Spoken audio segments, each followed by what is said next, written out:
এই দিক দিয়ে নয়, এই দিক দিয়ে যাবি।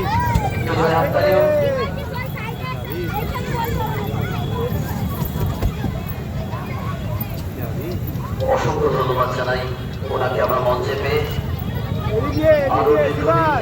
এইভাবে আমরা মঞ্চে ওনাকে পেয়ে থাকি, এই আশা রাখি।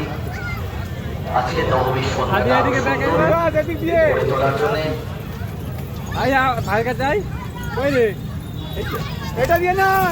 অসংখ্য অসংখ্য ধন্যবাদ।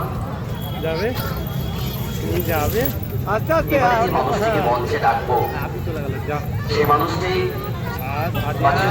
এবারে যে মানুষটিকে মঞ্চে ডাকবো তার সাথে তাদের সবারই প্রতিনিয়ত খুবকার ঝগড়া হয়েই থাকে এবং ভালোবাসা থাকে এবং যে মানুষটির সাথে একটা সম্পর্ক, সেই মানুষ মানে ক্লাবের সাথে এমন একটা সম্পর্ক, মানে জাপটে ধরে থাকার সম্পর্ক, যে সম্পর্কটা